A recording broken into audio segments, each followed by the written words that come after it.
We'll go to the next speaker, Mr. Plamondon.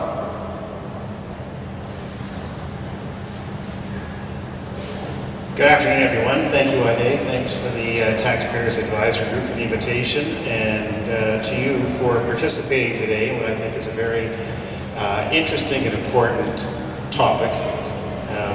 And really, it has to do with your pocketbook, your tax dollars working for you. We're facing, in this country, a financial ticking time bomb. We're not Greece, we're not Italy, we're not Portugal, not even Iceland.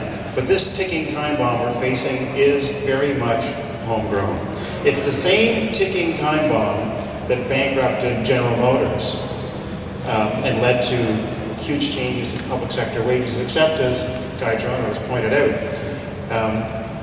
General Motors didn't have the taxpayers ultimately to bail itself out, whereas in our case, this ticking time bomb, the taxpayers are there left holding the bag. It's the single biggest threat to our quality of life, to maintaining the social programs that we value, and as we know them today. I'm referring to the liability that you have, that I have, that we all have as taxpayers to fund the pensions for public sector workers. The system as we know it today is fundamentally unfair, it's unsustainable, it's excessive, it's completely disconnected from economic reality, and it's excessively punitive to taxpayers. It's a problem that exists at every level of government, the federal, provincial, and municipal government. Let me give you some examples, just to put the issue of public sector pensions into some perspective. Between 2004 and 2010, for this city of Ottawa, our contributions into OMERS, which is the Municipal Ontario Public Sector Pension Fund, increased by close to 70%. Almost triple the rate of inflation. That's just Ottawa. Ottawa actually fared better than most municipalities because across the province, the increase into the pension plan over those years was 76%. As a percentage of total wages, the pension contribution over the last 6 years has doubled. Yet, even with contributions rising at that level and placing a strain on tax dollars and the ability of municipalities to provide services, the unfunded liability continues to grow. Last year, the City of New Brunswick contemplated bankruptcy as a way of resolving the pension problem. The City of Montreal, for example, has seen their pension costs rise 500% over the past 7 years, and pension costs now consume 13% out of every tax dollar that's taken in. In Montreal, the firefighter on average, police officer retires on average at the age of 53 with an annual index pension of $59,000 a year. Now, if you're not in a public sector pension, if you're saving for yourself in an RSP, in order to fund a pension at that magnitude would require $1.4 million. There's not, it's a small percentage of Canadians who have anything anywhere near $1 million saved for themselves in an RSP. Yeah, this is not a high-ranking public sector worker. This is in terms of wages, this is a placement that would require an RSP of $1.4 million. That's at the low end. There are those who are even more privileged than that. Take, for example, a federal judge. The minimum wage for a federal judge in Canada is $281,200. They are entitled to a full pension after 15 years of service. If you're in the Supreme Court, it's 10 years. So just think of it. At the age of 55, you're summoned to the Supreme Court. You work for only 10 years, and you get an index pension that pays you 2/3 of what you made working full-time after 10 years of work, or 15 years of work if you're just a regular judge. If you had to fund a pension at that level yourself, it would require annual RSP contributions of $160,000 per year to fund that pension. Now, if you are not in a defined benefit plan like that, or a special plan, if you're just saving on your own, the government would only allow you to set aside in an RSP about $22,000 a year. Yet the equivalent of $160,000 a year is going into a pension plan for judges. Funding shortfall is getting worse because we're living longer, and investment returns, if you have any, have really plummeted over the last number of years.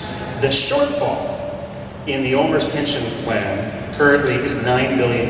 It went up $2.8 billion last year alone. So even with these contributions, we're getting further and further behind. And who is on the hook ultimately? Who takes the risk? It's the taxpayers. So for all levels of government, and for this city, that means less for infrastructure, less for sewers and water, less for roads, fewer police, because we are funding these incredible pension plans. We need wholesale change, and we need it now.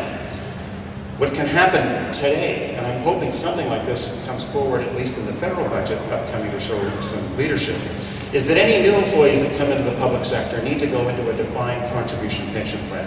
What that means is the money that they set aside, perhaps matched by their employer, goes into a fund, like an RRSP, that is connected to the marketplace. So if the economy does well, if investments do well, the pensions will rise. If the economy doesn't do so well, if the returns are low, the pension won't be as great. All of a sudden, they have a stake in the economy, public sector workers. Today in Ottawa, if the stock market went down 500 points or 1,000 points, what would be the predominant feeling in downtown Ottawa? Couldn't care less. Because they know they've got the taxpayers on the hook, they're going to fund that pension, whether the economy is going up or down.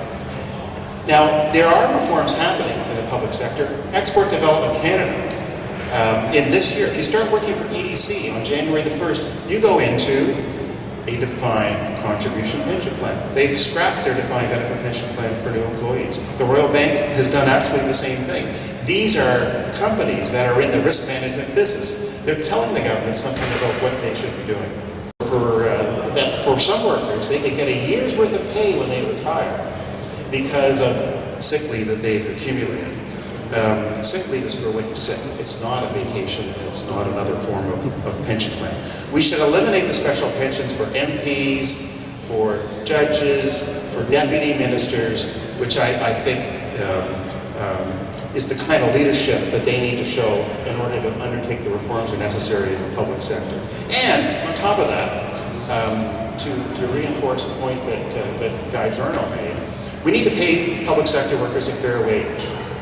All the studies today, or most of the studies, are showing that the public sector workers are paid 10 to 15% higher than in the private sector.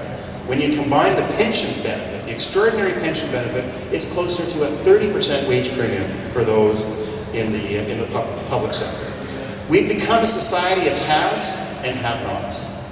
Those who have the pensions, who win the lottery, are in the have category. And let me tell you, they understand the value of that benefit, and they are exercising their political clout.